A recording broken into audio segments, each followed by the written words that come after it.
ప్రార్థన చేసుకుందామండి. క్రీస్తు యేసునందు మిక్కిలిగా ప్రేమించిన పరమ తండ్రి, మీ ఘనమైన శ్రేష్టమైన నామానికి కృతజ్ఞతాస్తుతులు సూత్రము చెల్లిస్తున్నాం నాయన. ఇదిగో నాయన, ప్రారంభ పలుకులుగా నీ కుమారుని ద్వారా చక్కని మాటలు మాకు వినిపించారు తండ్రి.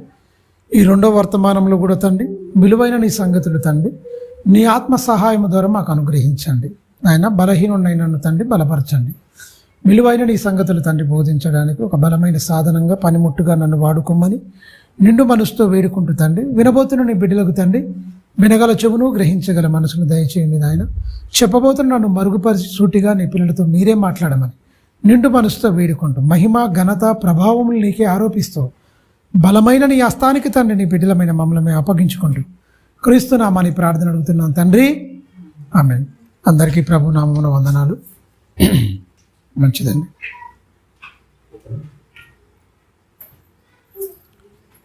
లోకంతో క్రైస్తవుని సంబంధం అన్నదాని మీద మనం ఆలోచిద్దాం. లూకాసు వార్త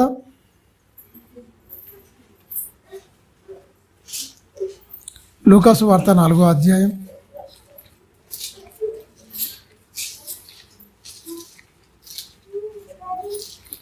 లూకాసు వార్త 4వ అధ్యాయము 5-6 వచనాలు చూద్దాం.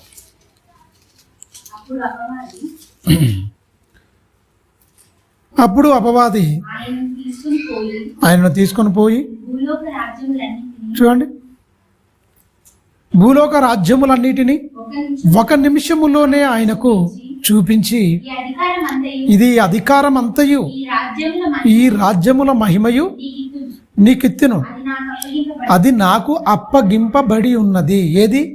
లోక రాజ్యములన్నిటి వాటి మహిమ దేనికి అప్పగింపబడిందట? కలగజేసింది ఎవరు? ఈ లోకాన్ని దేవుడు కలగజేశాడు. మరి మహిమ సడన్గా ఎక్కడ వెళ్ళిపోయింది? అపవాది కబందాస్ చేతిలోకి వెళ్ళిపోయింది. అది తానంతలా తాను తీసుకుంటా మనుషులే మనకు అప్పగించాడా? మనుషులే మంచిగా పీఠం వేసి సింహాసనం వేసి వాడిని ఎక్కించారు మొత్తం అపవాదికి. అంటే మనకి లోనైన వాళ్ళందరూ ఏంటంటే అంతే కదా, నిన్ను వలే నీ పొరుగు వారిని ప్రేమించాలన్నది దేవుని మాట.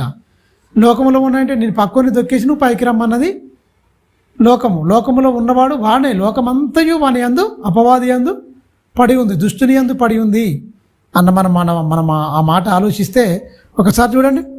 అపవాది యేసుక్రీస్తుని తీసుకొని పోయి లోక రాజ్యములన్నిటిని ఒక్క నిమిషములోనే ఆయనకు చూపించి, ఒక్క నిమిషములోనే అంటే మీరు గమనించండి, ఎలాంటి టెక్నాలజీ లేదు.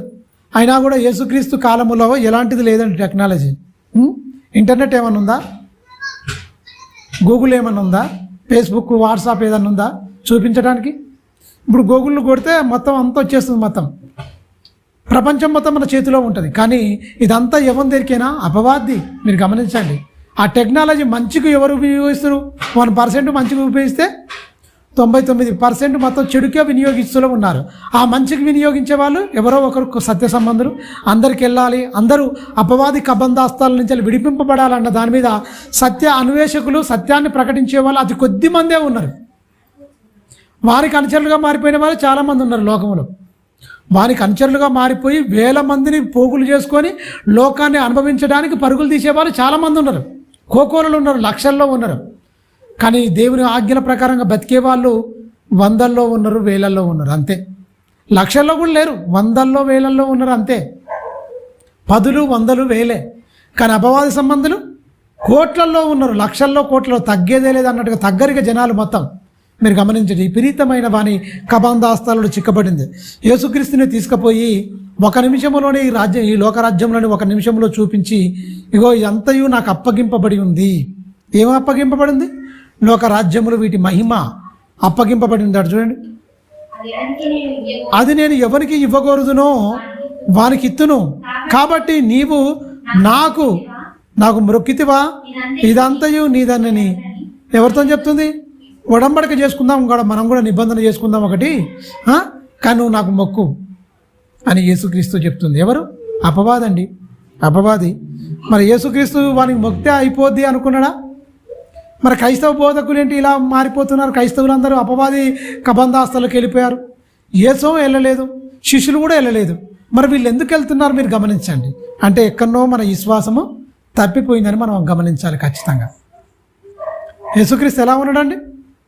ఏ మాత్రం మనకి చోటు ఇవ్వకుండా ఒక నిమిషములోనే లోకరాజ్యాలు ఇటు మహిమ మొత్తం అప్పగించే, నాకు అప్పగింపబడి నేను ఎవరికి ఇవ్వకూడదునో వానికి ఇత్తును నాకు మొక్కు అన్నప్పుడు క్రైస్తవుని లోకం రాజ్యముల గురించి ఆలోచించట్లేదా? ఈ లోకంలో మహిమ గురించి ఘనత గురించి ఆలోచించట్లేదా? ఇది కావాలని కోరుకుంటలేదా? ఈ లోకం మీద ఉన్నవాడిని కావాలని కోరుకుంటున్న ప్రతి ఒక్కడు అపవాది సంబంధాన్ని మనం అర్థం చేసుకోవాలి కంపల్సరీ. యేసుక్రీస్తే చెప్తున్నాడు, దయ్యం చెప్తుంది యేసుక్రీస్తుని, ఇదంతయు నాకు అప్పగింపబడి ఉంది. ఈ లోక రాజ్యములు వాటి మహిమ నాకు అప్పగింపబడి ఉంది. నేను ఎవరికి ఇవ్వకూడదునో వానికే ఇత్తును, నువ్వు నాకు మొక్కితే నేను ఇస్తా అనుకుంటూ తెలియకుండానే ఏంటి అపవాది ఉరిలోకి చిక్కిపోయి వాని చేత కింద ఉండి కథం వీళ్ళకు ఘనత వీళ్ళకు మహిమ, దేవునికి ఘనత రాకుండా దేవునికి మహిమ రాకుండా వీళ్ళు అడ్డుబండలుగా మారిపోయి ఏం చేస్తున్నారు? మొత్తం దేవునికి వచ్చే మహిమను ఘనతను దొంగిలించే ఒక దుష్టుని సంబంధులుగా మారిపోయారు. అందుకని యేసుక్రీస్తు ఏమన్నాడు? మరి వాక్యంతోనే సమాధానం చెప్పి ఒక్క నిమిషంలోనే చూపిస్తే ఏమాత్రం లొంగకుండా ఏం చేయకుండా ఎన్ని కష్టాలు కన్నీళ్లు వేదనలైనా ఎదుర్కొన్నా సరే కానీ అన్నిటి జయించిన ఒక జయశాలిగా మొత్తం నిలిచిపోయింది చరిత్రలో. నేత్రాశ, శరీరాశ, జీవ డంబం దరిదాపులకు కూడా ఆయనకు రాకుండా యేసుక్రీస్తు బ్రతికాడు అంటే ఆయన నమ్మిన వారికి శరీరాశ ఉంటుంది, ఆయన నమ్మిన వారికి జీవడంబము, ఆయన నమ్మిన వారికి శరీరాశ, నేత్రాశ, జీవడంబం ఈ మూడింటిని కలిగి ఉంటూ పైపెచ్చి ఏమంటారు ఇకనా మేము దేవునిలో ఉన్నాము అని చెప్పుకుంటారు. ఈ మూడు లేనివాడు కదా దేవునిలో ఉన్నవాడు. ఈ మూడింటిని తన పాదాలకే తొక్కేసేవాడు కదా దేవునిలో ఉన్నవాడు. యేసుక్రీస్తుని తీసుకుపోయింది ఆ మూడు అవన్నిటి చూపించింది. నేత్రాశ చూపించింది, జీవడంబం చూసింది, లోక మహిమను మొత్తం అదే. కానీ ఆయన ఏమాత్రము దానికి లొంగిపోలేదు. మరి ఈనాడు ఉన్న వాళ్ళు చిన్న ఘనత కొంచెం పేరు చెప్పకపోతేనే చిన్నబుచ్చుకునే పరిస్థితి. మహిమ ఘనత దేవునికి కాదు మనిషికి రావాలని మనిషి పేరు కోసం పగలాడుతున్న ఈ తరుణంలో మీరు గమనించండి. యేసు చెప్తున్న ఒక మంచి మాట, ఆ యేసుతో చెప్తున్నది, నువ్వు నాకు మొక్కు అన్నప్పుడు యేసుక్రీస్తు ఏమంటున్నాడు? అందుకు యేసు నీ దేవుడైన ప్రభువును మొక్కి ఆయనకు మాత్రమే సేవింపవలనని రాయబడి ఉన్నది, తెలియదా అని చెప్తున్నాడు. 6వ అధ్యాయం 16లో ఉంటుంది దిశోపదేశకాండంలో. మీరు గమనించండి ఎంత భయంకరంగా, అంటే వాక్యంతోనే చెప్పాడు నువ్వు వెళ్ళిపో, ఇంతగానం చెప్పాడు నీ ప్రభువును మాత్రమే సేవించాలి. లోకం కలగజేసింది నేను, లోకములో ఉన్న వాటినన్నిటి కలగజేసింది నేను, కానీ అన్నిటినే చూపించి నువ్వేమంటున్నావు ఇందులో ఘనత మహిమ ఇదంతా అనుకుంటున్నావు, నువ్వు ఇదంతా ఉట్టిదే, లోకమంతా ఉట్టిదే. నేను రెండో రాకడలో వచ్చేటప్పుడు ఏమైపోద్ది? పోద్ది అన్నాడు. లోకము దాని ఆశ గతించిపోతుంది, దేవుని చిత్తం జరిగించేవాడే నిరంతరము జీవిస్తాడు. 2:17లో ఉంటుంది యోహాను మొదటి పత్రికలో. మీరు గమనించండి, అంటే యేసు చెప్పిన మాటలు ప్రతిదీ గమనిస్తే 6వ అధ్యాయం చూడండి, ఎఫెసీయులకు రాసిన పత్రిక ఎలా పోరాటం చేయమంటున్నాడు. అపోస్తలుడైన పౌలు కూడా చక్కని పోరాట పటిమ మరి యేసుక్రీస్తు నేర్పిన మాటలు, ఆ మాటలతోని పరిశుద్ధాత్మతో నింపబడిన వాడై ఎఫెసీయులకు రాసిన పత్రిక 6వ అధ్యాయము 12-13 వచనాలు ఉంటాయి చూడండి. ఏలయనగా చూడండి, ఏలయనగా మనం పోరాడినది శరీరతో కాదు, అంటే భూ సంబంధంగా నీకు బాహ్య సంబంధంగా బాహ్య నేత్రాలతో కనబడే వారితో నువ్వు యుద్ధం చేయొద్దు, పోరాడొద్దు. మనం పోరాడే శరీరంతో కాదు. అంటే శరీరం ఏ దానికి లేదు? శరీరం దేనికి లేదండి? అపవాదికి శరీరం లేదు. మీరు గమనించండి, శరీరాలు ఉన్నది ఎవరు? దేవుని పిల్లలకు దేవుడే శరీరం ఇచ్చిండు. ఎక్కడ? తల్లి గర్భంలో 9 మాసాలు అపురూపమైన ఆకారాన్ని ధరింపచేసి ఈ లోకానికి తీసుకొచ్చాడు. వాళ్ళని శత్రువులుగా చూపించి శరీరంలో ఉన్నవాడిని శత్రువుగా చూపించేసింది. వీడేమైపోయాడు? సైడ్ అయిపోయాడు. మొత్తం మనుషులకు విరోధం, దేశాలకు విరోధం, భయంకరమైన పద్ధతులు మనుషులు అవలంబించేటట్టుగా దుష్టుని మాయకు లేకపోతే దుష్టుని దెబ్బకు బలైపోయిన సమాజం మొత్తం మీరు ఆలోచించండి.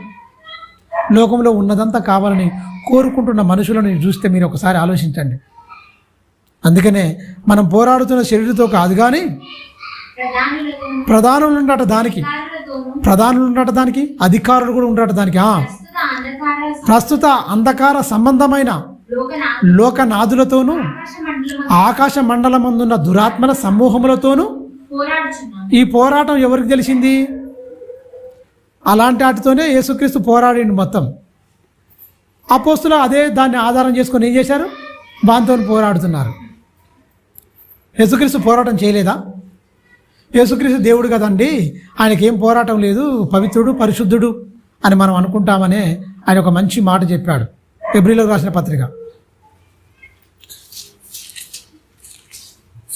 మళ్ళీ ఇక్కడికి వద్దాం. ఎలాగ ఆయన పోరాట పటిమ కలిగిండు ఏంటి అన్న దాని మీద మనం చూస్తే,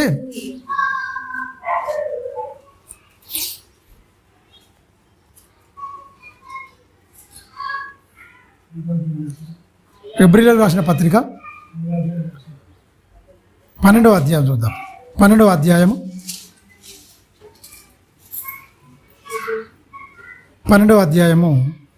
2వ వచనం నుంచి మనం చదువుకుందాం. మనము కూడా ప్రతి భారమును సులువుగా చిక్కునబెట్టు పాపము విడిచిపెట్టి విశ్వాసమునకు కర్తయు దాన్ని కొనసాగించువాడైన యేసు వైపు చూచుచు మన ఎదుట ఉంచబడిన పందెములో ఓపికతో పరిగెత్తుతాము. ఆయన తన ఎదుట ఉంచబడిన ఆనందము కొరకై అవమానమును పడ్డా పర్లేదా? యేసుక్రీస్తు అవమానం వచ్చింది, అందులో శోధనలు వచ్చినాయి, అన్నీ వచ్చినాయండి. అవమానమును నిర్లక్ష్య పెట్టి సిలువను సహించుచు దేవుని సింహాసనము యొక్క కుడిపార్శ్వమున ఆసీనుడై ఉండెను. మీరు అలసట పడకయు మీ ప్రాణములకు విసుకకయు ఉండనట్లు పాపాత్ములు తనకు వ్యతిరేకంగా చేసిన తిరస్కారం అంతయు ఓర్చుకుని ఆయనను తలంచుకునుడి. పాపాత్ములు భయంకరంగా ఆయనను ఏం చేశారు? వ్యతిరేకించారు, తిరస్కరించారు. అయినా కూడా ఆయన ఏం చేశాడు? ఓర్చుకున్నాడు. దేనికోసం? పరలోకం కోసం, తండ్రి సింహాసనం మీదకి వెళ్ళడం కోసం. మీరు గమనించండి, వెళ్ళడం కోసం ఆయన అంతగా భరించాడు, అంతగా సహించాడు.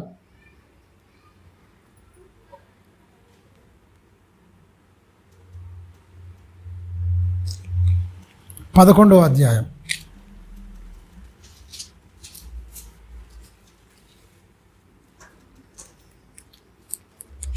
11వ అధ్యాయము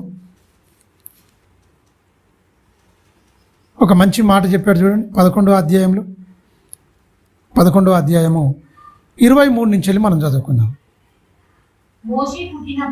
మోషే పుట్టినప్పుడు అతని తల్లిదండ్రులు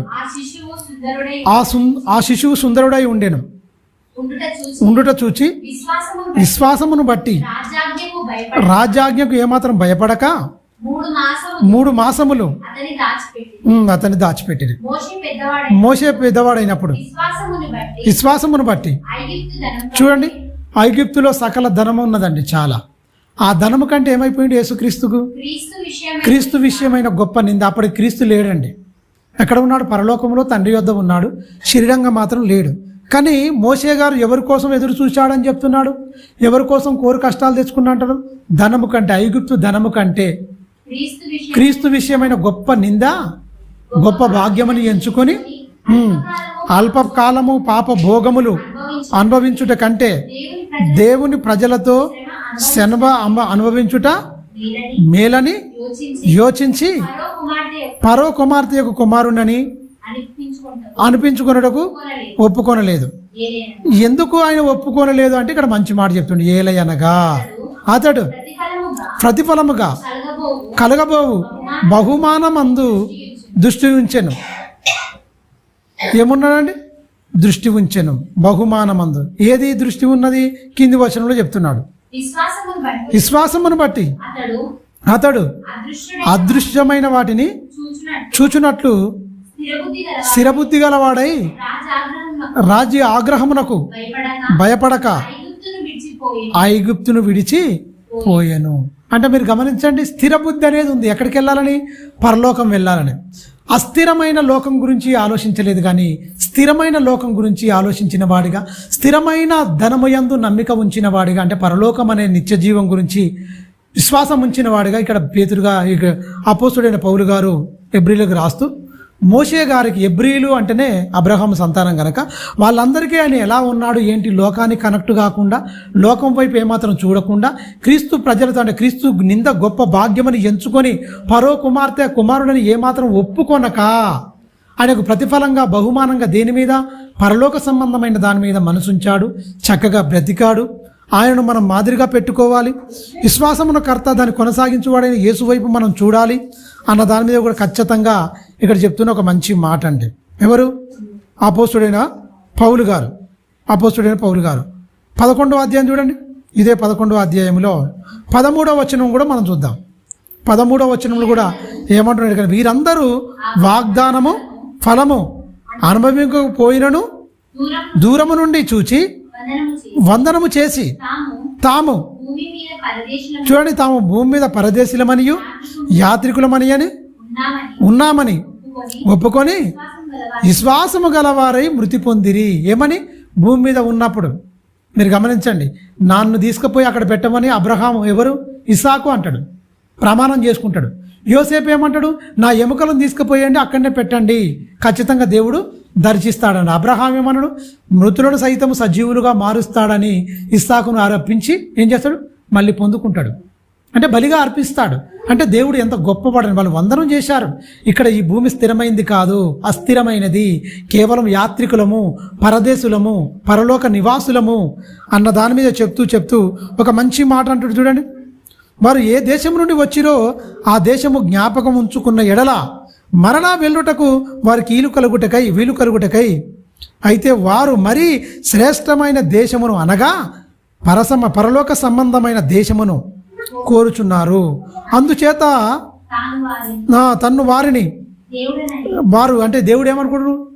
వాళ్ళ అలాంటి ఎదురు చూసే వాళ్ళందరట దేవుడు ఏమనుకుంటాడు? ఇకనా వాళ్ళ దేవుణ్ణి పిలిపించుకుడు ఏమంటాడా? సిగ్గుపడడు, వారి గురించి సిగ్గుపడడు. వారిని దేవుడని అబ్రహాం, ఇస్సాకు, యాకూబుల దేవుడని అనిపించుకున్నటకు వారి విషయమై ఏంటట? ఏమాత్రం సిగ్గుపడడు అన్నాడు. ఇప్పుడున్న సమాజాన్ని చూసి వీరు నా పిల్లలు అని చెప్పుకుంటాం, సిగ్గుపడతాడు దేవుడు. ఎందుకు? నా పిల్లలు అని చెప్తున్నారు కానీ నాలాగా ఎట్లా బతున్నారు? యాత్రికులం అనుకుంటున్నారా? పరదేశులం అనుకుంటున్నారా? మీరు గమనించండి, అసలు ఈ బైబిల్లో రాయబడిన మాట ఏంటి? ఇప్పుడు వీళ్ళు బతుకుతున్న విధానం ఏంటి? జీవన విధానం చూడండి. లోకంలో ఉన్నవాడిని చూపిస్తున్నారు. సాతాను యేసుక్రీస్తు చూపిస్తేనే నాకు వద్దన్నాడు, కానీ అన్ని చూపిస్తూ పొంగిపోతున్నారు, అతిశయపడుతున్నారు. భూలోకం మీద ఎన్ని జాగలుంటే, ఎన్ని కార్లుంటే, ఎంత పెద్ద మందిరాలుంటే అంత అతిశయం వస్తుంది, అంత గర్వం వచ్చేస్తుంది మనిషికి. మీరు గమనించండి, అపోస్తులు ఏం కట్టారండి? ప్రవక్తలు ఏం కట్టారండి? అక్కడ వద్దు అన్నా కూడా కట్టిరు. నీ రాజ్య ఘనత కోసం నాయన ఖచ్చితంగా ఒక మందిరం కట్టాలి, నీ మహిమ కోసం మేము మందసము, పాత నిబంధనలో మందసం చూపించాడు.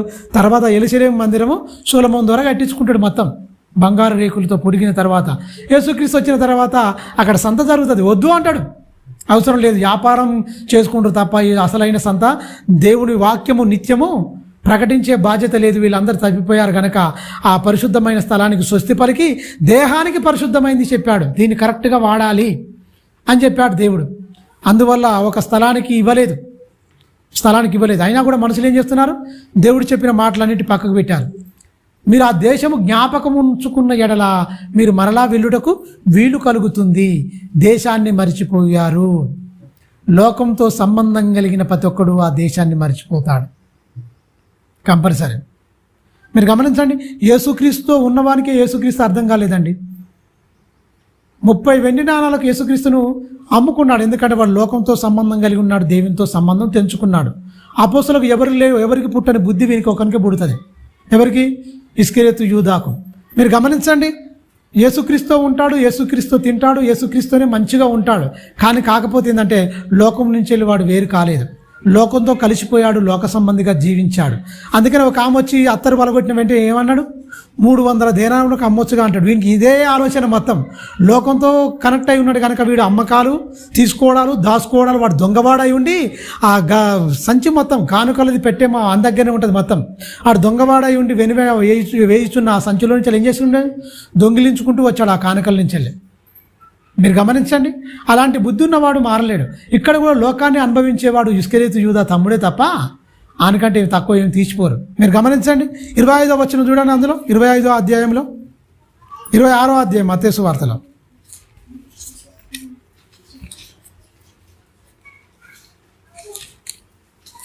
మీరు ఒకసారి చూడండి.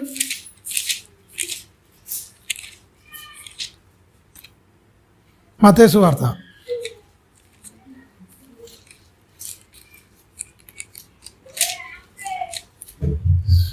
26వ అధ్యాయం 26వ అధ్యాయం 14వ వచనం మనం చూస్తే చాలా జాగ్రత్తగా మీరు గమనించండి. అప్పుడు 12 మందిలో ఒకడగిన ఇస్కరియోతు యూదా ప్రధాన యాజకుల యొద్దకును వెళ్ళి, నేను ఆయనను మీకు అప్పగించిన ఎడల నాకేమి ఇత్తురని వారిని అడిగాను. చూడండి, లోకంతో ఉన్నవాడు దేవుని దగ్గరకు వచ్చేవాళ్ళు కూడా దేవుని దగ్గరకు వస్తే ఏదో కావాలి, దేవుని దగ్గరకు వస్తే ఏదో కావాలి, ఆరోగ్యం. పరలోకం గురించి ఎవరు రారండి దేవుని దగ్గరికి. చనిపోయిన తర్వాత నాకు పరలోకం ఇస్తాడు అన్న సాక్ష్యం ఎక్కడైనా చెప్పాం విన్నారా మీరు?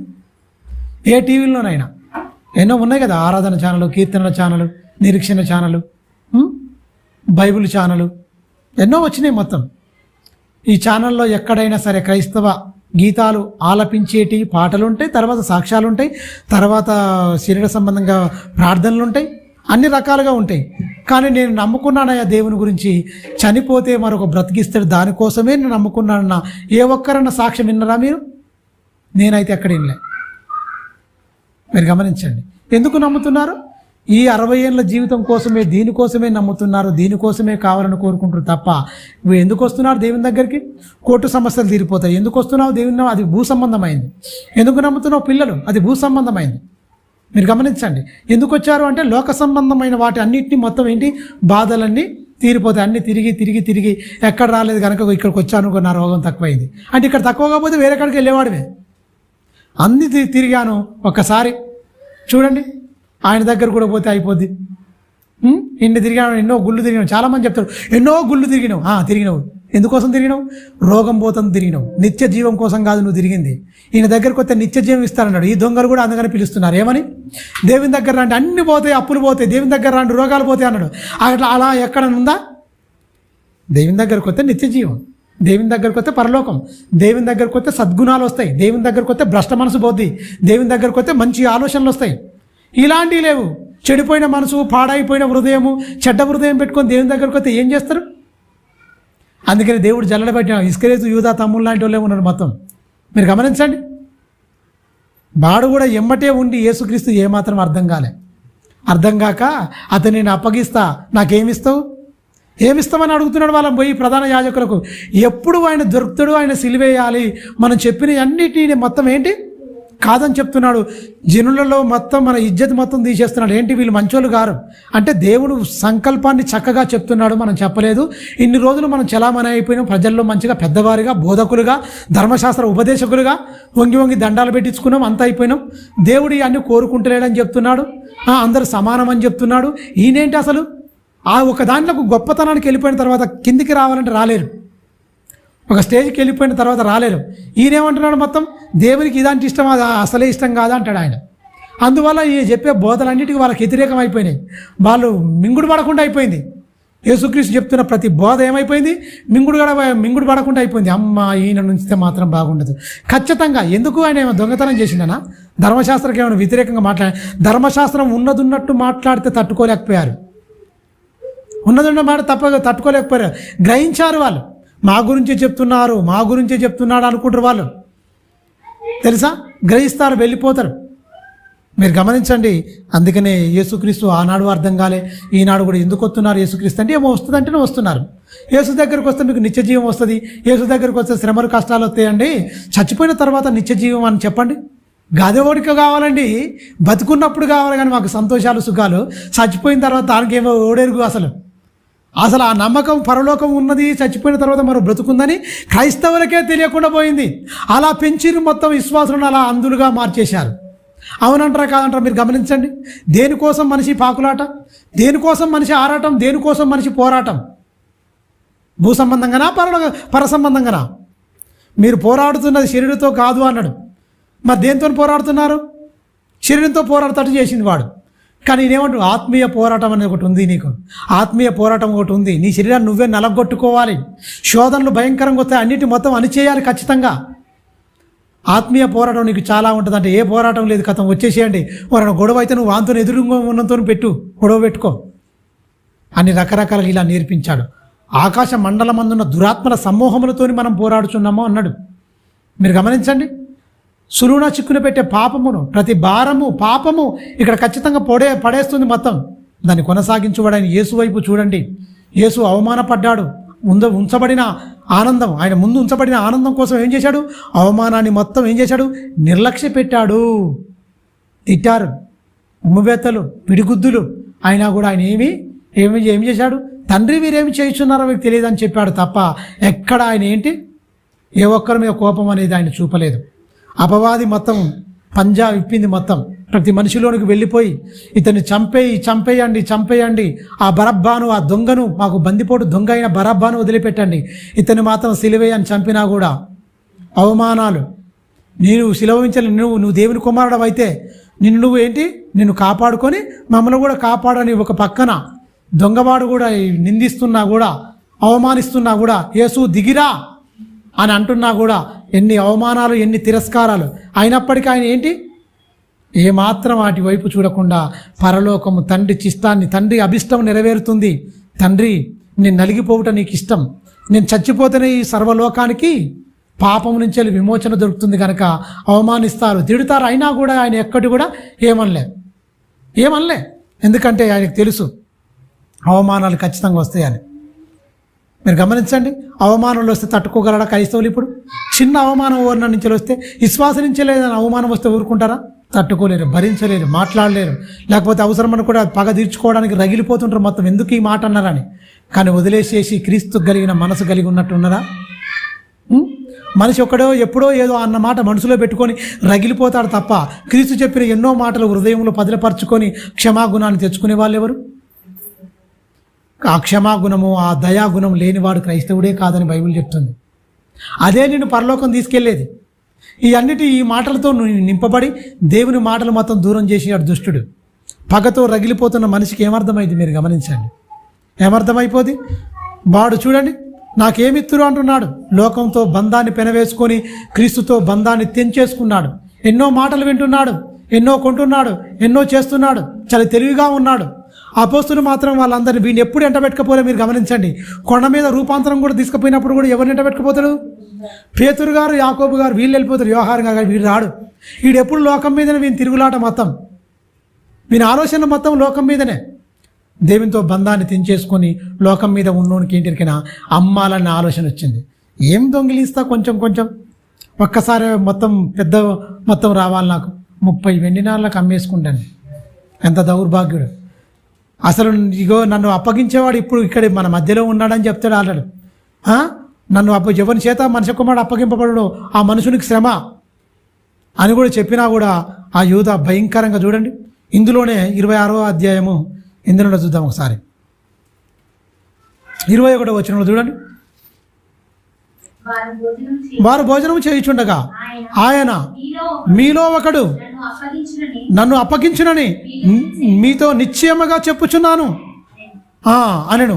అందుకు వారు బహు దుఃఖపడి, అందరు దుఃఖపడ్డారు కానీ దుఃఖపడలేదు. చూడండి, బండలాంటి హృదయం కాడు వీడు.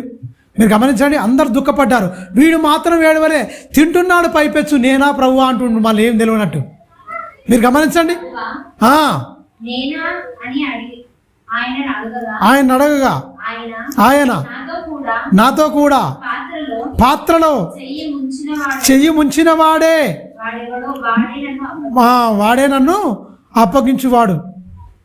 అయితే మనుష్య కుమారుడు చూడండి ఏమంటాడు 24, మనుష్య కుమారుడు రాయబడిన ప్రకారము ఆయన పోవుచున్నాడు గాని ఎవని చేత మనుష్య కుమారుడు అప్పగింపబడునో ఆ మనుషునికి శ్రమ అన్నప్పుడు ఆయన గుండె కరిగిపోవాలి. లోకానికి కనెక్ట్ అయినప్పుడు ఏ మాటలు పనిచేయండి, హానిముత్యాలు లాంటి మాటలు వాళ్ళ హృదయాల్లో పరిచినా ఈ బండలాంటి హృదయాలకు అర్థం కాదు దేవుని వాక్యం. అన్నా కూడా వాడు మనుషునికి శ్రమ అన్నా కూడా వాడు అక్కడనే ఉన్నాడు. చూడండి, ఆ మనుషుడు పుట్టి ఉండని ఎడల వానికి మేలని చెప్తున్నాడు అండి. ఆయన అప్పగించిన యూదా బోధకుడా, అందరం దుఃఖపడుతున్నాడు. వీడేమంటుండేకైనా నేనా అడగగా ఏమన్నాడు యేసుక్రీస్తు, ఆయన నీవన్నట్టే కన్ఫామ్. అప్పుడైనా సరే గుర్తుపట్టినాను వీడు ఎంత ఇదిగా ఉండాలి. ముద్దు పెట్టి దెబ్బ కొట్టినాడు వీడు, తెలుసా? ముద్దు పెట్టేసుకొని యేసుక్రీస్తును అప్పగించిన దుష్ట దుర్మార్గుడు, దుష్టునికి జత పనివాడు వీడు. ఎందుకంటే లోకంతో బంధం తెంచుకొని ప్రతి ఒక్కడు లోకం కావాలి, నాకు యేసు కావాలి, లోకం కావాలి, నేను యేసులో ఉంటా అంటే ఎక్కడైతే చెప్పండి? లోకం వేరు, యేసు వేరండి. యేసుతో ఉంటే అన్నీ పోతాయి, వస్తాయి కాదు, అన్నీ పోతాయి అని ఖచ్చితంగా చెప్తున్నాడు అండి, కంపల్సరీ. యోహాను సువార్త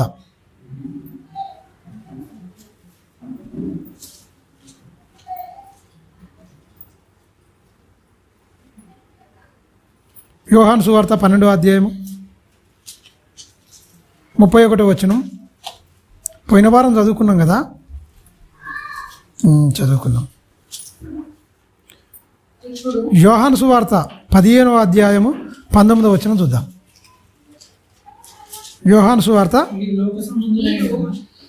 మీరు లోక సంబంధమైనట్లుగా ఎడల లోకము తన వారిని స్నేహించును.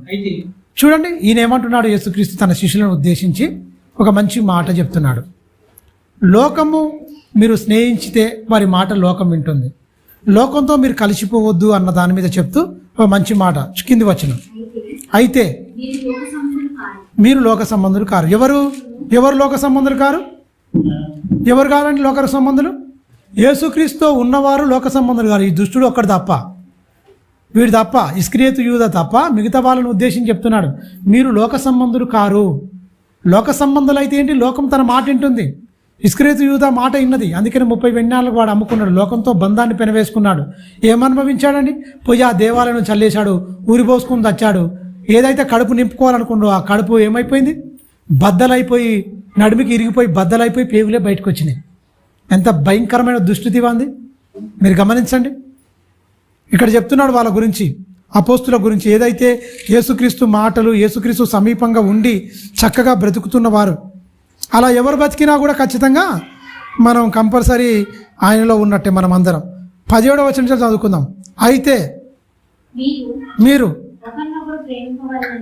ఒకరినొకడు ప్రేమింపవాలనని ఈ సంగతులను మీకు ఆజ్ఞాపించుచున్నాను.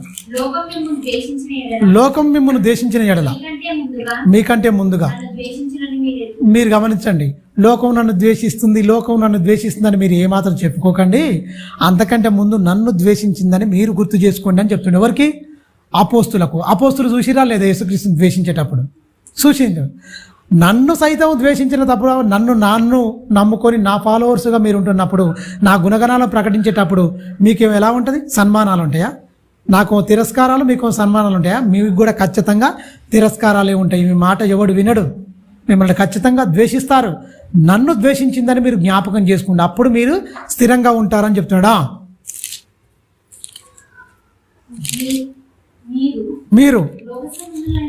మీరు లోక సంబంధమైన ఎడల, ఒకవేళ మీరు లోక సంబంధులైన ఎడల, లోకము చూడండి, లోకము తన వారిని స్నేహించును. అయితే మీరు లోక సంబంధులు కారు, నేను మిమ్మును. చూడండి, నేను లోకము, పాపం అనే లోకముల నుంచి మిమ్మల్ని అందరూ ఏం చేశాను? ఏర్పరచుకున్నాను. మరి క్రైస్తవులు అందరూ ఏర్పరచుకురా లేదా? వేరైరా లేదా? లోకం నుంచి వెళ్ళి వేరు కాలే, చెప్పుకుంటారు అంతే. మేము క్రైస్తవం అని చెప్పుకుంటారు తప్ప వేరు లేదు. మాటల్లో వేరుండ్రా, చూపుల్లో వేరుండ్రా, బ్రతుకుల్లో వేరుండ్రా. ఎలా వేరున్నారు మీరు గమనించండి.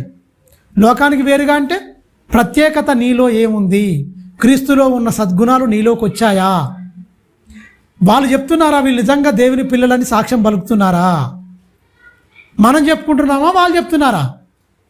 మనం చెప్పుకుంటున్నాం క్రైస్తవులమని, వేరేటో చెప్తున్నాడు, చెప్తలేడు. మనమే పేరుకు మాత్రం నేను క్రైస్తవునని నువ్వు చెప్పుకోవడం కాదు, పక్కోడు చెప్పాలి వీళ్ళు దేవుని బిడ్డలు, వీళ్ళు క్రైస్తవులు, క్రీస్తుకు ఫాలోవర్స్ వీళ్ళు అని వాళ్ళు చెప్తే సాక్ష్యం అయింది.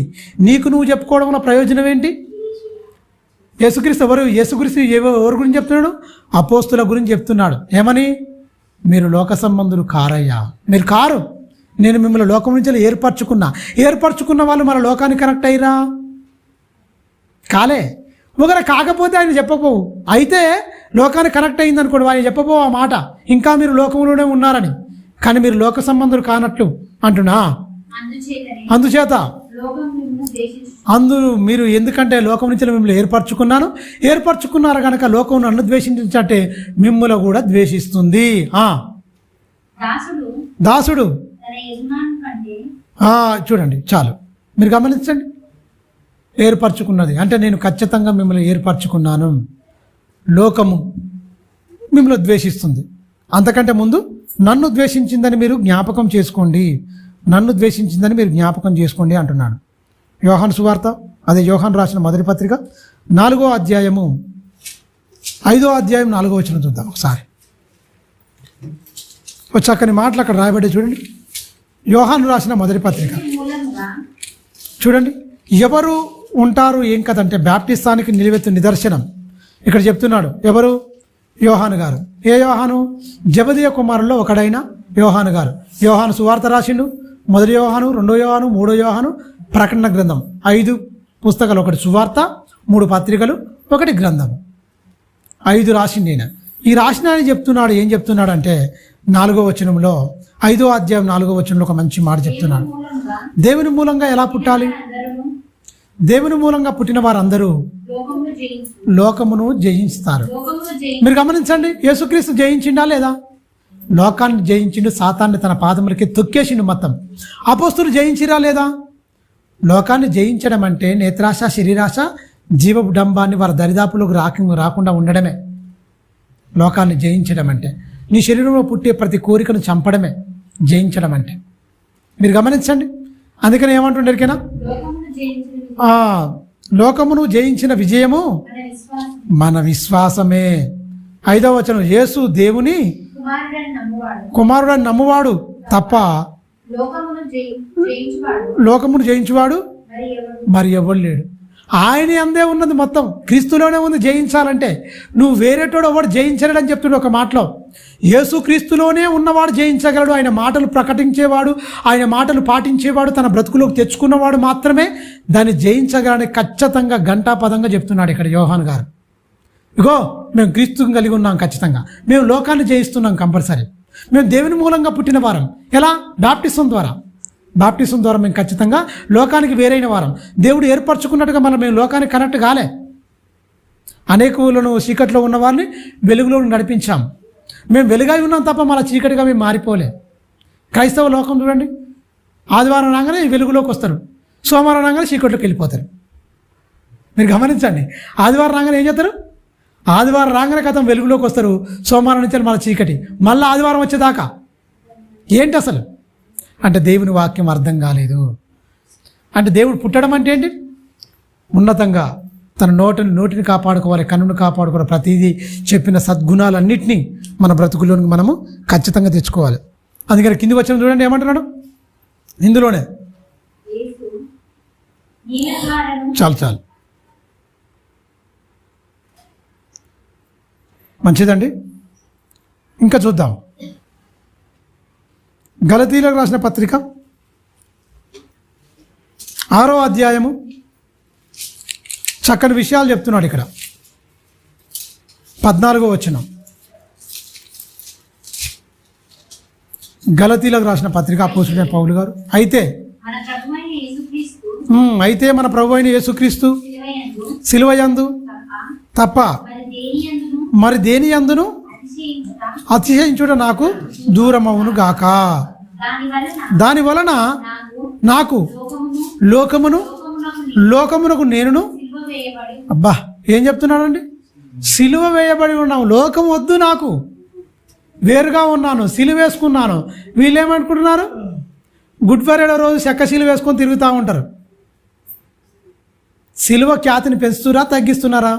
ఇప్పుడు ఉన్న వాళ్ళందరూ చూసేవాళ్ళు కూడా యేసుక్రీస్తు కూడా గట్టినే తిరిగిండేమో, గట్టినే ఇట్లా నటించిండేమో అనుకుంటారు. ఒరే దుష్ట దుర్మార్గులారా, సిలువ త్యాగం అర్థం కాక ఇట్లా చేస్తున్నారు వీళ్ళందరూ. తెలుసా? వీళ్ళు కూడా ఇలా భుజం మీద పెట్టుకొని, అది బలమైన మాను, అదొకడు మొయ్యలేడు. తెలుసా? భయంకరమైంది అది. పాప భారము, సిలువ మానే కాదు, పచ్చి మాను, అలాగనే పాప భారం కూడా మోచిండు. భయంకరమైన వేదన.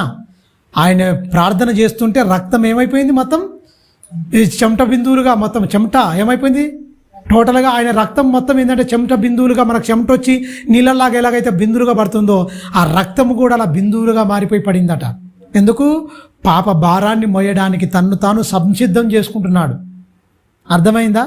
వీళ్ళు చిన్నగా అక్కడక్కడ కలర్ పూసుకొని ఇలా చిన్నది మామూలుగా పెట్టేసుకొని చిన్న కొరడా కొట్టించుకున్నట్టుగా 2013లో ఎంకాయమాన కూడా పనికిమాలినది కూడా అట్లాగే చేసింది.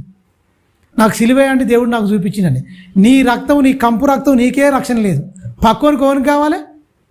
మీరు గమనించండి, వింతలు విన్యాసాలు చేస్తారు అంతే. వాక్యము సిలువ త్యాగం అర్థం కాలే, క్రీస్తులో ఉన్న గుణలక్షణాలు అర్థం కాలే, ఇష్టానుసారంగా ప్రవర్తిస్తున్నారు. మీరు గమనించండి, నేను లోకానికి మొత్తం వేరైపోయి సిలువేయబడుతున్నాను అంటున్నాడు. అదే కింది వచనం చూడండి, మొదటి నుంచి మళ్ళీ 14వ వచనం. అయితే మన ప్రభు అయిన యేసుక్రీస్తును సిలువయందు తప్ప మరి దేని అందును అతిశయించుట నాకు దూరమవును గాక. దాని వలన నాకును లోకమునకు నేను సిలువ వేయబడి ఉన్నాము, దూరం అయిపోయామని చెప్తూ 15వ వచనంలో క్రొత్త సృష్టి పొందుటే గాని సున్నతి పొందేది ఏమీ లేదు అని చెప్తున్నాడు. చాలు చూడండి, కొత్త సృష్టి నువ్వు పొందాలి. ఆ ధర్మశాస్త్రం ఉన్న వారికి చెప్తున్నాడు, సున్నతిలో కూడా ఏమి లేదని చెప్తున్నాడు. క్రొత్త సృష్టి పొందాలి, సున్నతి అందు కూడా ఏమి లేదు అంటున్నాడు. సిలువయ్యబడాలి అంటే లోకానికి వేరుగా ఉండాలి. నీ మాట పవిత్రము, జీవితం పవిత్రము, ప్రతిదాన్ని ఖచ్చితంగా నువ్వు జీవితంలో కనపరచాలన్నది దేవుని ఉద్దేశము, దేవుని సంకల్పం. మత్తయి సువార్త 6వ అధ్యాయం 13వ వచనం చూడండి. 6:13 మత్తయి సువార్త 6:13 చూడండి ఒకసారి. మమ్మును యేసుక్రీస్తు పరలోక ప్రార్థన నేర్పుతున్నాడండి శిష్యులకు. అయ్యా మనం ప్రార్థన చేయాలంటే ఎలా చేయాలి అన్నప్పుడు యేసుక్రీస్తు శిష్యులకు నేర్పుతున్న ప్రార్థన ఇది. సంఘాల్లో మొత్తం పరలోక ప్రార్థన అందరు చేసుకుంటారు. సంఘాల్లో ప్రతి సంఘంలో ఇది అందరికి బండ గుర్తు, రెఫరెన్స్ తీయకున్నా కూడా టకా టకా టకా కంఠత వాక్యం అయిపోయింది. ఇది కంఠత వాక్యం అయిపోయింది. ఇందులో ఒక మెలకు ఉంది, అది మీకు ఇప్పుడు చెప్దాం అనుకుంటున్నా. మీరు చదవండి, మీరు కూడా ఖచ్చితంగా అందులో ఉన్న చూడండి మంచి మాట. మమ్ముల శోధనలోనికి తేక దుష్టుని నుండి మమ్మల్ని తప్పించు. ఇది మంచిదే. మమ్మల్ని శోధనలోకి తేక తండ్రి, దుష్టుని నుండి మమ్మల్ని తప్పించును. కింది మాట ఇక్కడ పెట్టిండు చూడండి, శోధనలోకి దేకండి, దుష్టుని తప్పించమని చెప్పి తప్పిస్తాడు ఖచ్చితంగా. కానీ ఇక్కడ ఏమంటాడు, మనుషుల అపరాధములను మీరు క్షమించిన ఎడల మీ పరలోకపు తండ్రి మీ అపరాధములను క్షమించును అని చెప్పిండు. ఇది బాగా గమనించండి. సంఘములో ప్రతి కంఠత వాక్యం చేస్తున్న వీళ్ళు కిందనే ఇచ్చిండు చూడండి ఒక మంచి మాట, కిందనే దిమ్మ తిరిగిపోయే మాట చెప్పిండు యేసుక్రీస్తు. అది చదవరు. ఇక్కడ నువ్వు నీ మనుషుల అపరాధములు అంటే నీ సహోదరుని పట్ల నీకు చేసిన నీకు అపరాధం క్షమించే గుణం ఉండాలి. ఆ గుణం లేకపోతే ఆయన క్షమించడానికి కిందనే ఇచ్చిండు.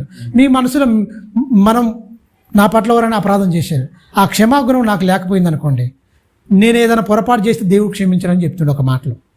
ఒకవేళ నేను నా సహోదరుని అపరాధం నేను క్షమించిన అనుకోండి, దేవుడు నా అపరాధం ఖచ్చితంగా క్షమించడానికి సిద్ధ మనసు గలవాడే ఉన్నాడు. లేదు నేను క్షమించడానికి భీష్మించుకోకున్నాను అనుకోండి, కింద అదే చెప్తుండే యేసుక్రీస్తు. ఏమంటుండే చూడండి,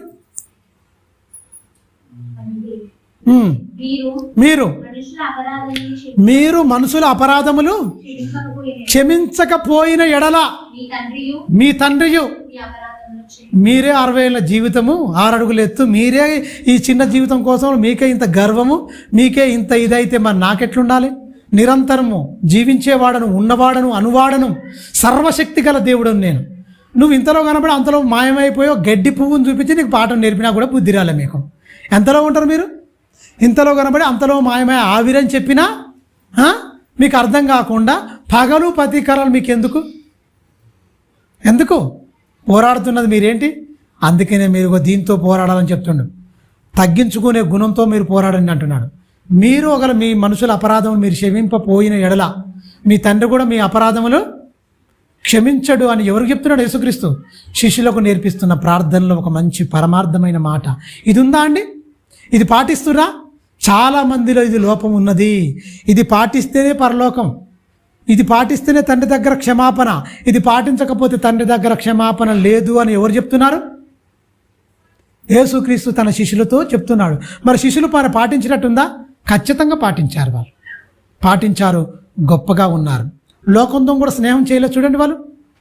అందుకనే ఎందుకు వీళ్ళు పాటిస్తారు, ఎందుకు పాటించలేకపోతారు అంటే ఒక మాట గలతీ పత్రిక, అదే యాకోబు పత్రిక 4వ అధ్యాయము చూద్దాం.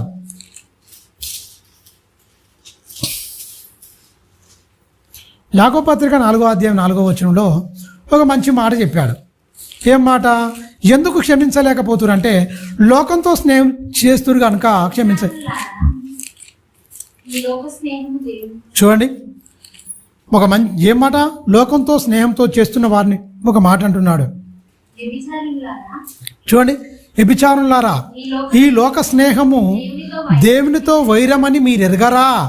కాబట్టి ఎవడైనను ఈ లోకమును స్నేహము చెయ్యగోరునో వాడు దేవునికి శత్రువు. లోకాన్ని స్నేహాన్ని చేసేవాడు వానిలో క్షమాగుణం ఉండదు, తగ్గింపు స్వభావం ఉండదు. లోకంతో కలిసిపోయేవాడు ఏంటంటే క్షమాగుణం ఉండదు, క్షమించే తత్వం ఉండదు. ఇక తన్ని తాను హెచ్చించుకొని భ్రష్టుడైపోతాడు తప్ప. అందుకనే అలాంటి వారికి ఏంటట, నేను విరోధిని, నాకు విరోధంగా మారిపోతాడు వాడు. ఎందుకు? క్షమిస్తే నేను వారిని క్షమిస్తా.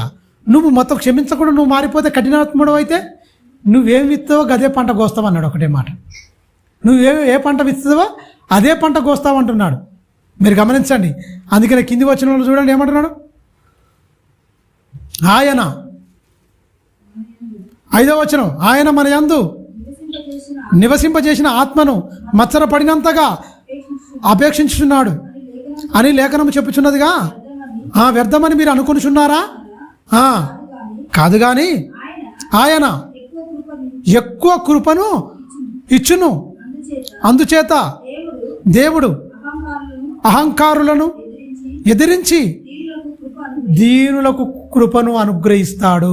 ఏదైతే అహంకారంతో విర్రవిగిపోతారో వాళ్ళని తీసేస్తాడు. మొత్తం దీనులకు తన కృపనిస్తాడంటే దీనులనే ఆయన హక్కును చేర్చుకుంటాడు, అహంకారులను ఎదిరిస్తాడు. అందుకని చెప్తాడు, ఆ పాపులారా మీ చేతులు కడుక్కోండి అని. కింది వచనంలో చూడండి ఏమంటాడు.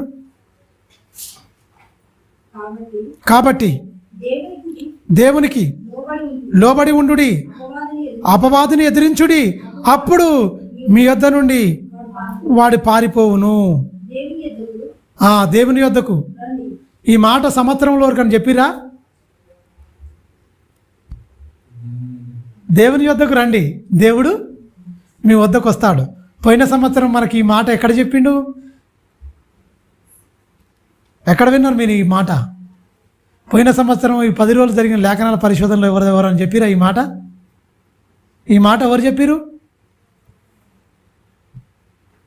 ఏ పాస్టర్ చెప్పిండు గుర్తుందా? దేవుడి పాస్టర్ గారు చెప్పారు. ఎవరి దగ్గర? సోమేష్ వాళ్ళ ఇంటి దగ్గర. దేవుని యొద్దకు రండి, దేవుడు మీ యొద్దకు వస్తాడు, పాపులారా మీ చేతులను శుభ్రంగా కడుక్కోండి అని చెప్పిండా లేదా? మరి రేపు ఏప్రిల్ నుంచేలే మన మీటింగ్. మరి మాట్లాడేటప్పుడు ఇవన్నీ గుర్తు చేస్తే మరి చెప్తారా చెప్పరా? ఎవరెవరో ఏం చెప్పిందో నోట్స్లో రాసుకోవాలి. నేను ఇక్కడ రాసుకున్నాను. నేను అందువల్ల ఇక్కడ ఈ మొత్తం చెదిరిపోవు. నోట్స్లో రాసుకునే గుర్తుండే అవి. ఎవరెవరో ఏం చెప్పారో అవి ఖచ్చితంగా ఉండాలి. ఈ 10 మంది ఏమేం చెప్పారో టక్కున రావాలి అంతే. టకా ఎవరెవరో ఏం చెప్పారు, ఏం కథ అనేది. క్షమాపణ గురించి చెప్పిండు, తగ్గింపు గురించి చెప్పిండు ఒక్కొక్కరు. మీరు గమనించండి. కిందికి ఏమంటారు చూడండి.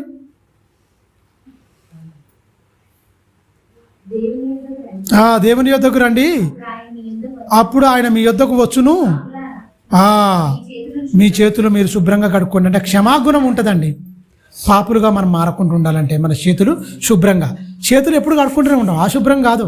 హృదయంలో నీలో మార్పు వచ్చి హృదయం శుద్ధీకరింపబడితే పాపం చేయలేము. మన చేతులతో పాపం చేయలేము చేతులతో. అందువల్ల మీ చేతులు శుభ్రంగా కడుక్కోండి అని ఏం చెప్తుండు? ఆత్మీయ పరభాషలో చెప్తుండు. ప్రతి ఒక్కడు రోజు తానం చేస్తుండో రోజు కడుక్కుంటూనే ఉంటాడు. కానీ ఆ దేవుడు అనుకునే కోణంలో చేతులు కడుక్కుంటలేరు. హృదయం నుండి ఏముండాలి? దేవుని మాటలతో నింపబడి ఉండాలి. హృదయం శుద్ధీకరింపబడితే చేతులు కూడా శుభ్రం చేయబడతాయి. దేవుని దగ్గర రావాలన్న మనసు నీ దగ్గర ఉంటే ఖచ్చితంగా నీ కాళ్ళు నడుస్తాయి. ఆ మనసే నీ దగ్గర లేకపోతే మనసు చేస్తున్న మాయండి. నువ్వు దేవుని దగ్గర రావాలనుకుంటే నీ మనసు రమ్మనుకుంటే వస్తుంది. మనసు వద్దులే ఈరోజు అనుకుంటే అది ఆగిపోద్ది అంతే. మనం ఏం దాన్ని ఆపజేయలేం. రిమోట్ కనుక మన చేతిలో పట్టుకొని టీవీని కనుక ఆపరేట్ చేస్తున్నట్టే మన మనసు మనల్ని కంట్రోల్ చేస్తుంది. అది నువ్వు దేవుని వాక్యంతో నింపబడితే అది ఖచ్చితంగా ఇటు వెళ్ళమంటుంది. లేదు వద్దులే అని ఇంటికా ఉంటుంది ఖచ్చితంగా. అందువల్ల కంపల్సరీ మీరు ఏంటంటే మీ చేతులను శుభ్రం కడుక్కోవాలి. అంటే సత్క్రియలు చేయమని మిమ్మల్ని ప్రేరేపిస్తుంటుంది, రేపుతుంటుంది. అందువల్ల సత్క్రియలు చేస్తాయి చేతులు. దుష్క్రియలు చేయమన్నా కూడా మనసు చెప్పినట్టు చేస్తుంది ఖచ్చితంగా. ఆ మనసు అనేది పెద్ద మాయ. అందుకని దిమనస్కులారా అని కూడా చెప్తాడు. అంటే ఇదన్నీ ఉండకుండా దేవుల్లో ఉన్న వారికి రెండు మనసులు అనేది ఉండదు, ఒకే మనసు ఉంటుంది. ఒకే మనసు ఉంటుంది. ఆ ఒక్క మనసుతోనే దేవుని దగ్గరికి, ఆ ఒక్కడైన దేవుని దగ్గరికి చేరుకోవాలంటే ఖచ్చితంగా మనం దేవుడు చెప్పిన మాటల ప్రకారంగా మనం బ్రతకాలి, మనం జీవించాలి. యోహాను రాసిన కొరింథీయులకు రాసిన పత్రిక చూద్దాం.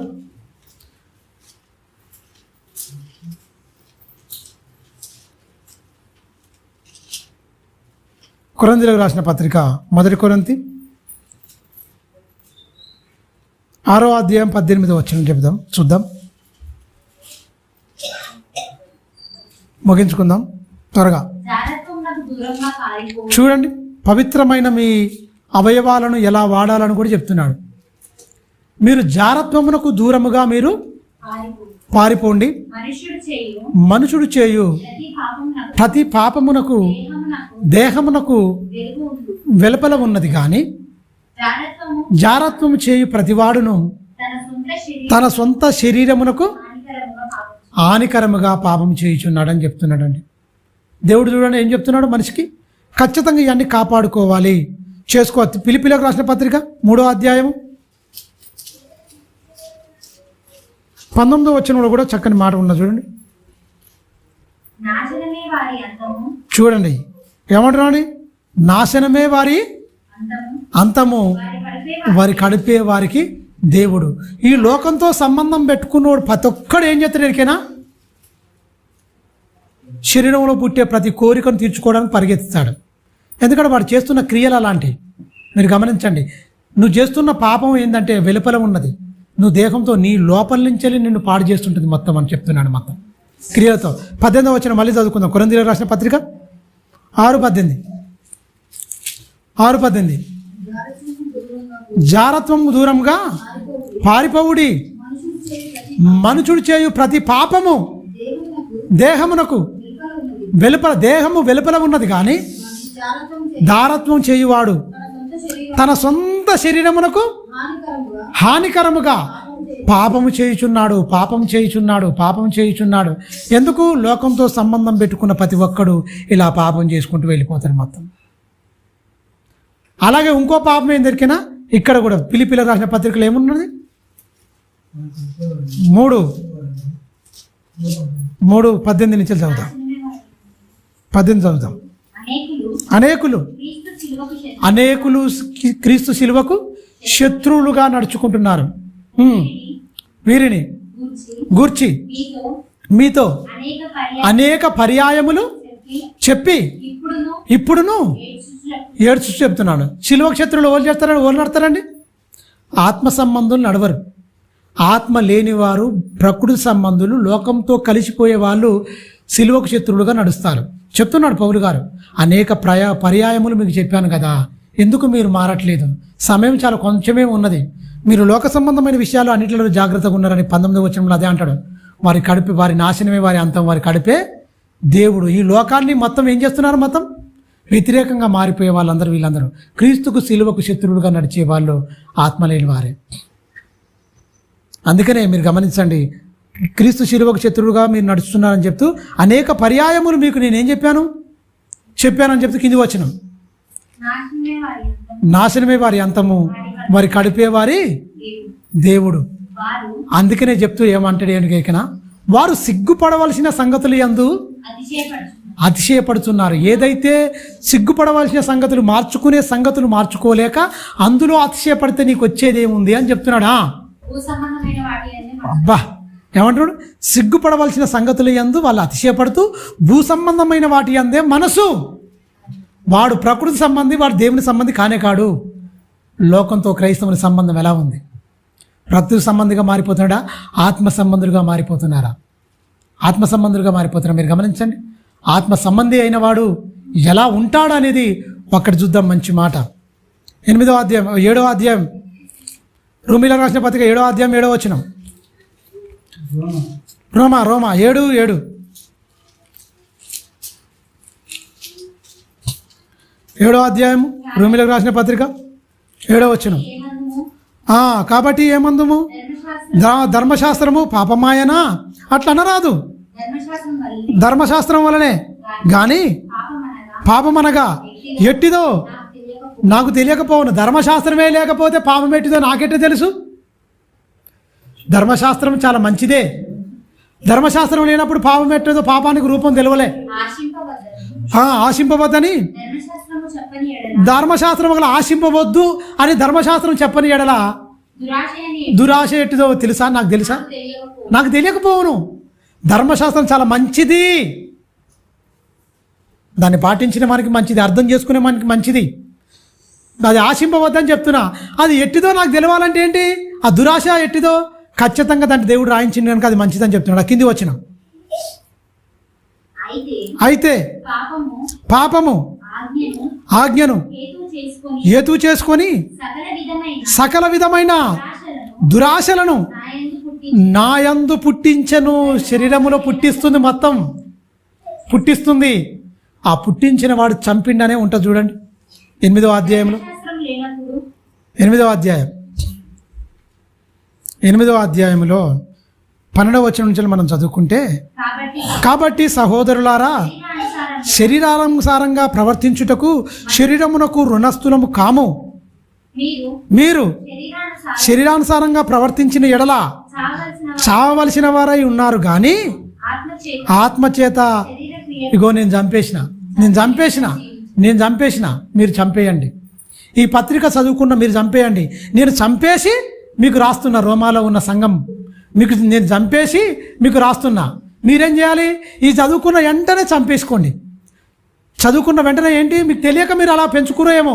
ఇప్పుడు చదివిన వెంటనే ఈ పత్రిక మీ వద్దకు రాగానే వెంటనే ఏంటి చదువుకొని మొత్తం చంపేసుకొని చక్కగా మీరు బ్రతకండి అని చెప్తున్నాడా? కింది వచనం. చంపేసేయండి. ఆత్మచేత శారీరక క్రియలను చంపేసేయండి. దేవుని ఆత్మచేత ఎందరూ నడిపింపబడుదురో వారందరూ దేవుని కుమారులై ఉందురు.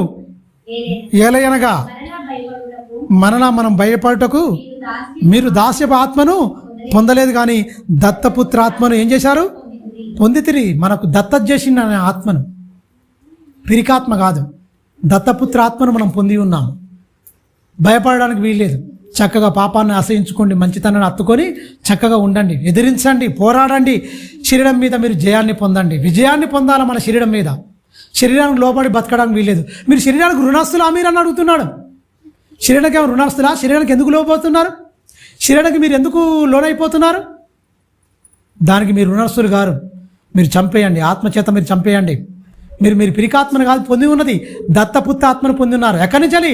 పరలోకం నుంచి వచ్చి నేను భూమి మీదకి మిమ్మల్ని అందరి సర్వసత్యమును నడిపించడానికి, మీరు సంపూర్ణంగా మిమ్మల్ని చేయడానికి అని బైబిల్ ఖచ్చితంగా చెప్పి. క్రైస్తవునికి అంటే లోకంతో క్రైస్తవుని సంబంధం ఎలా ఉండాలి? ప్రకృతి సంబంధిగా మారిపోవద్దు, ఆత్మ సంబంధులుగా మర్చిపోవాలి, శరీర సంబంధులుగా చంపేసేటట్టుగా ఉండాలి ఖచ్చితంగా. ఈ శారీరక క్రియలు మొత్తం చంపేసి ఆత్మ సంబంధులుగా మారి భూమి మీదనేనండి నా పిల్లలు అని పిలువబడాలి. ఇంతకుముందు మనం చదువుకున్నాం కదా యోహాను సువార్తలో ఏమని? నేను లోక సంబంధులు కానట్లు వీరును లోక సంబంధులు కారని చెప్పుకుంటున్నాడు. లోక సంబంధులు కాని వారే ఆయన వారండి. ఆయన వారు కాదు. లోక సంబంధులు కారు. లోక సంబంధులు అయిన వారు కారు. లోక సంబంధుని కానివారే ఆయన వారు. లోక సంబంధులు అయిన వారందరూ ఆయన వారు కారు. మరి ఎవరు ఆయన వారు? లోక సంబంధులు కానివారే ఆయన వారు. లోకాన్ని ప్రేమించని వారు, లోకంతో కలిసిపోని వారు, దేవునిలో ఉండేవారు. మీరు గమనించండి, ఉన్నతమైన స్థితి ఆత్మీయంగా ఉంటుంది. ఎన్నో కష్టాలు కన్నీళ్ళు వస్తాయి. ఇగో లోకం మిమ్మల్ని ద్వేషించిందని మీరు ఏమనుకోండి, ముందుగా నన్ను లోకం ద్వేషించింది. ఎందుకని? దాని క్రియలు నేను చెడ్డవని చెప్పినందుకు అది నన్ను ద్వేషించింది, మిమ్మల్ని కూడా ద్వేషిస్తుందని చెప్పాడు. అందుకని మీరు గమనించండి, ఈ లోక సంబంధమైన వాటి మీద ఆగిపోకుండా ఆత్మీయ యాత్రలో ఎన్నో మెట్లు మనం దాటాలి ఖచ్చితంగా. అందువల్ల చాలా జాగ్రత్తగా వాక్యాన్ని మన హృదయంలో పదిలపరుచుకుంటూ ప్రతిదాన్ని ఒక్కొక్కటి ఆత్మకు వ్యతిరేకమైన దాన్ని పోరాడుతున్న దాన్ని తీసేయాలి. మొత్తం మనం పోరాడుతున్న శరీరంతో కాదు, ప్రధానులతోనూ లోకనాథులతోనూ ఆకాశ మండలమందున్న దురాత్మల సమూహములతోనూ మనం పోరాడుచున్నాము. మన పోరాటం ఏంటంటే మన శరీరం మీదని మనం యుద్ధం ప్రకటించాలి. మీరు గమనించండి, అనేకులు శిలువకు శత్రువులుగా నడుస్తున్నారు. అనేక పర్యాలు మీకు చెప్పారని బతిమలాడుతున్నాడు పౌలు గారు. బతిమలాడు అదే చెప్తున్నాడు. ఏమంటున్నాడు? వారి నాశనమే వారి అంతం, వారి కడిపే వారి దేవుడు. శరీరంలో పుట్టే కోరికలు చంపుకున్న వాడు కాదు వీడు, కడిపే దేవుడిగా చేసుకున్నాడు. అందుకనే అన్నిటి చంపేయండి అంటున్నాడు. శిలువకు శత్రువుగా మారకూడదు అంటున్నాడు. చాలా జాగ్రత్తగా ఉండాలని దేవుడు చెప్తున్నాడు. మీరు గమనించండి, దేనికోసం మనిషి పాకులాడుతున్నాడు? తిండి కోసం మాట్లాడితే ఆయన ఒకటే అంటున్నాడు, వారి నాశనమే వారి అంతం, వారు కడిపే దేవుడు అన్నాడు. తిండి కోసం కూడా బ్రతకడానికి లేదు. ఏదో తింటున్నామంటే తింటున్నాం, ఉంటున్నామంటే ఉంటున్నాం, కానీ మనం ఏం చేసినా దేని గురించి చేయాలి? ప్రభుకు మహిమార్థమై చేయాలి తప్ప మన కోసం మనం బ్రతకొద్దు, మన కోసం మనం జీవించకూడదు. ఏది చేసినా ప్రభు కోసమే చేయాలి, ప్రభు మహిమార్థమై చేయాలి, మహిమార్థమై చేయాలి. ఆయనకు మహిమ, ఘనత, ప్రభావములు ఆయనకు చెందేటట్టుగా మన జీవితాలు ఉండాలని ఈ మాటలు చెప్తూ ముగిస్తూ తలలుంచుకొని ప్రార్థించుకుందాం. క్రీస్తు యేసునందు మిక్కిలిగా ప్రేమించిన పరలోకం తండ్రి, నీ ఘనమైన శ్రేష్టమైన నామానికి కృతజ్ఞతాస్తుతులు స్తోత్రము చెల్లిస్తున్నాం తండ్రి. ఇదిగో నాయన, నీ పిల్లలకు నీ మాటలు చెప్పి ఉన్నాను. చెప్పబడిన ప్రతి మాట తండ్రి నీ పిల్లల హృదయం పలక మీద ముద్రించండి. నీ ఆత్మ సహాయం అనుగ్రహించి తండ్రి సంపూర్ణతలోనికి తండ్రి నీ బిడ్డలను నడిపించండి, బలపరచండి, స్థిరపరచండి. సత్యానికి సాక్షులుగా, నీ సన్నిధాన వర్తనులుగా నీ బిడ్డలమైన మేమందరం తండ్రి చక్కగా తండ్రి మరి ఈ మాటలన్నిటి పాటిస్తూ మా బ్రతుకుల్లో చూపిస్తూ తండ్రి మాకు ఇవ్వబడిన కాలంలో తండ్రి భూమి మీద నిన్ను సంతోషపరిచే బిడ్డలుగా తండ్రి మమ్మల్ని అందరినీ నిలబెట్టుకోమని తండ్రి పేరు పేరున నీ బిడ్డలందరినీ దీవించండి, ఆశీర్వదించండి. పరసంబంధమైన ఈవులను నీ బిడ్డలకు అనుగ్రహించమని నిండు మనసుతో వేడుకుంటున్నాం తండ్రి. ఏ ఒక్కరము తండ్రి ఈ లోక మాయలో, ఈ లోకమనే అంధత్వంలో పడిపోకుండా తండ్రి నాయన, ప్రకృతి సంబంధులుగా మారిపోకుండా నాయన, ఆత్మ సంబంధులుగా ఆత్మయందు తీవ్రత గలవారమై ఒకరిని ఒకరు పురికొల్పుకుంటూ తండ్రి చక్కగా తండ్రి మా ఆత్మీయ యాత్రలో ముందు కొనసాగే అట్టి భాగ్యం మాకు అనుగ్రహించండి. ఆత్మ చెప్పిన సంగతులను గ్రహించి ముందుకెళ్ళే అట్టి భాగ్యం మాకు అనుగ్రహించండి. శరీరంలో పుట్టే ప్రతి క్రియను, ప్రతి కోరికను చంపేసి నాయన చక్కగా నాయన మీరు వాడుకునే అర్హమైన పాత్రగా నీ బిడ్డలమైన మమ్మల్ని అందరినీ మరి నీ ఆత్మ చేత మమ్మల్ని అందరినీ బలపరిచి, స్థిరపరిచి, సత్యమందు ప్రతిష్ఠించి, సత్యానికి సాక్షులుగా నిలబెట్టి నీ సన్నిధి క్రాంతిని ఆయన మా మీద ప్రకాశింపజేసి నీ కనుదృష్టి మా మీద, మా బిడ్డల మీద, మా కుటుంబాల మీద మరి ఉంచమని నిండు మనసుతో వేడుకుంటూ మహిమ, ఘనత, ప్రభావములు నీకే ఆరోపిస్తూ బలమైన నీ హస్తానికి తండ్రి నీ బిడ్డలమైన మమ్మల్ని అప్పగించుకుంటూ క్రీస్తు వారి అతి శ్రేష్టమైన, పుణ్యమైన, పవిత్రమైన, పరిశుద్ధమైన నామంలో ఈ ప్రార్థన మనల్ని సమర్పించి బతిమిలాడి వేడుకుంటాం తండ్రి.